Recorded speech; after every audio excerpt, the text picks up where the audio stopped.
Shalom, Bapak Ibu, Saudara-saudari yang dikasihi Tuhan. Selamat datang di channel SDG Kalteng, Soli Deo Gloria, Kalimantan Tengah. Tentunya di tempat ini kita bersama mendengarkan suara firman Tuhan. Kita berdoa dan setiap kesaksian yang dinyalakan hanya untuk satu tujuan, yaitu kemuliaan bagi Allah. Kami percaya bahwa ada suara yang tidak pernah padam, yaitu suara pengharapan dari firman Tuhan.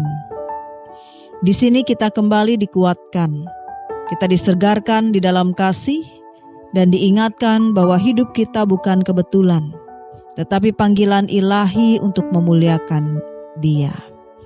Mari kita bersama membuka hati, dengarkan dengan iman, dan biarkan Tuhan yang berbicara hari ini.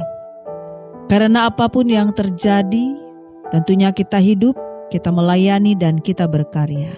Soli Deo Gloria. Mari Bapak Ibu Saudara kita bersatu di dalam doa.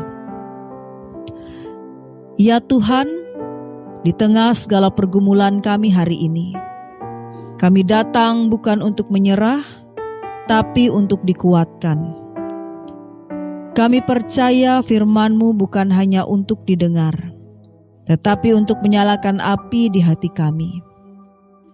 Bila kami lemah, jadikan firman-Mu kekuatan. Bila kami putus asa, jadikan firman-Mu pengharapan. Bila kami merasa jauh, dekatkan kami kembali kepadamu. Biarlah melalui firman hari ini, kami bangkit lagi bukan karena keadaan telah berubah, tetapi karena hati kami diperbaharui oleh kasih-Mu. Di dalam nama Tuhan Yesus Kristus kami siap mendengarkan dan dikuatkan. Amin. Yeremia pasal 29 ayat yang ke-24 hingga ayat yang ke-30. Beri judul bagi kita, pesan Tuhan lewat Yeremia sangat mengejutkan. Bapak Ibu Saudara-saudari yang dikasihi Tuhan, bila Anda hidup jauh dari tanah air, bukan karena liburan, tapi karena keterpaksaan, tentu Anda akan tinggal di negeri asing, berbicara dalam bahasa yang tidak Anda kuasai, beribadah di tempat yang asing. Itulah pengalaman orang Yehuda saat mereka dibuang ke Babel. Kitab Yeremia pasal 29 adalah surat dari Tuhan melalui Yeremia kepada para buangan. Mereka ada di Babel, tempat yang keras dan asing, karena dosa bangsa itu sendiri. Namun di tengah penderitaan itu, muncul nabi-nabi palsu yang menenangkan mereka dengan janji cepat pulang. Tetapi Yeremia, hamba Tuhan yang setia, menyampaikan pesan. Melewati Yeremia pasal 29 ayat yang ke-5 hingga ayat yang ke-7. Bangunlah rumah, diamilah, tanamlah kebun, makanlah hasilnya. Berdoalah untuk kesejahteraan kota di mana kamu tinggal. Itu berarti bahwa pembuangan ini tidak segera berakhir, tapi Tuhan masih bekerja di sini. Dalam ayat yang ke-24 hingga ayat yang ke-30, kita membaca tentang Semaya dari Nehelam, seorang nabi palsu yang menentang Yeremia. Ia menulis surat ke Yerusalem, menuduh Yeremia sebagai penyesat. Ironisnya, justru Semayalah yang menyebarkan kebohongan atas nama Tuhan. Mari kita lihat bagian ini dari sudut pandang seorang buangan, orang yang bingung, kecewa, tetapi masih mencoba mencari makna di tengah keterasingan. Pesan Tuhan lewat Yeremia sangat mengejutkan, di mana ia berkata, jangan lari dari Babel, bangunlah kehidupan di sana. Bagi orang buangan itu terdengar aneh. Mereka berpikir, Tuhan, bukankah Engkau akan segera menjemput kami pulang? Namun ternyata Tuhan tidak menghapus penderitaan, melainkan menyertai di dalamnya. Tuhan seolah berkata, "Aku izinkan engkau berada di tempat ini bukan karena aku meninggalkanmu, tapi karena disinilah aku sedang membentukmu." Kita ingat kembali tentang kisah Ester, di mana Ester adalah gadis Yahudi yang juga hidup di negeri asing di Persia. Ia tidak punya kuasa, tidak punya kedudukan, bahkan menyembunyikan identitasnya demi bertahan hidup. Namun justru di tempat asing itu, Tuhan memakai Ester untuk menyelamatkan bangsanya dari kehancuran. Ester tidak dipanggil untuk kembali ke Yerusalem, tapi untuk menjadi terang di dalam istana kafir. Saudara, kadang Tuhan tidak membawa kita keluar dari tempat sulit, karena di sanalah kita sedang dipakai untuk sesuatu yang lebih besar dari yang kita kira. Babel mungkin tampak seperti tempat pembungkangan, tapi bisa jadi itu adalah tempat pengutusan. Semaya nabi palsu itu menentang Yeremia karena pesannya tidak menyenangkan. Ia menulis kepada para imam agar Yeremia dihukum. Dan Semaya berkata bahwa Yeremia itu menipu, ia menyebarkan kebohongan. Padahal yang dikatakan Yeremia adalah kebenaran yang tidak ingin didengar oleh banyak orang. Bukankah itu juga sering terjadi hari ini? Kita lebih suka mendengar janji cepat. Baik cepat untuk dapat berkat, cepat pulih, cepat sukses daripada mendengar bahwa Tuhan sedang mengajar kita melalui proses panjang. Namun Yeremia tidak menukar kebenaran dengan popularitas. Ia tahu bahwa Tuhan tidak memanggil kita untuk menyenangkan telinga manusia, tetapi untuk menegakkan kebenarannya. Dari sudut pandang seorang buangan, sulit membedakan mana suara Tuhan dan mana suara manusia. Tapi ada tanda yang jelas. Suara Tuhan tidak selalu menenangkan hati, tapi selalu menyucikan hidup.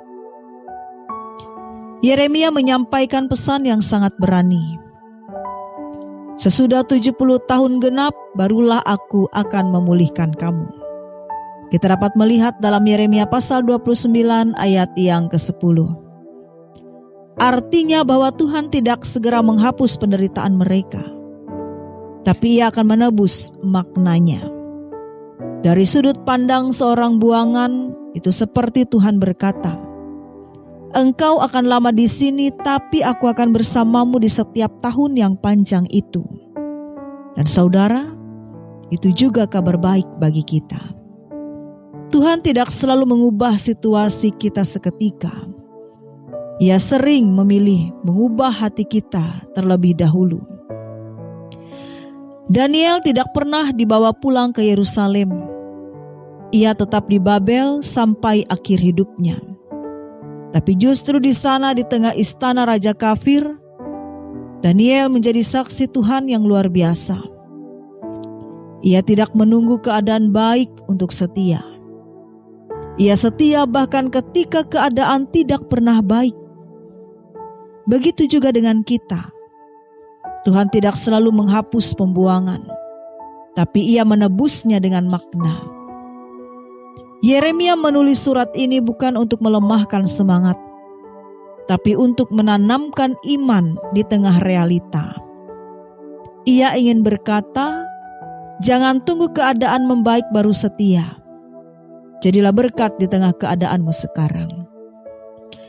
Saudara, mungkin engkau juga merasa dibuang hari ini.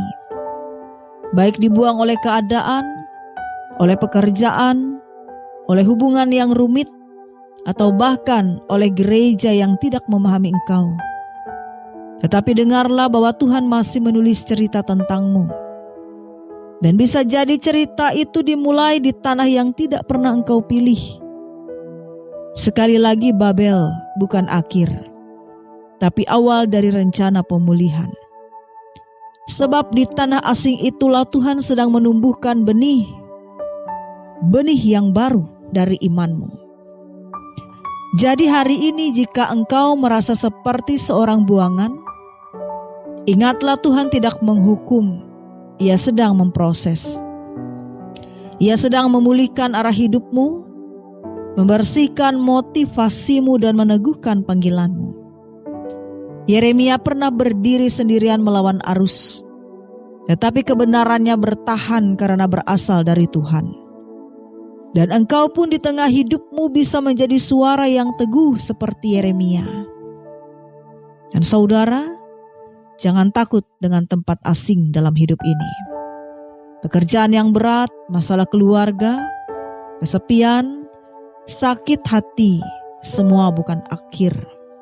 Kadang Tuhan menaruh kita di Babel agar kita berhenti mengandalkan diri dan mulai bersandar hanya kepadanya.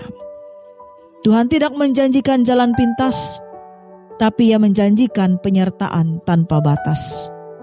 Dan ketika waktu Tuhan tiba, engkau akan menyadari bahwa pembuangan yang dulu kau tangisi ternyata adalah tempat di mana imanmu bertumbuh paling subur.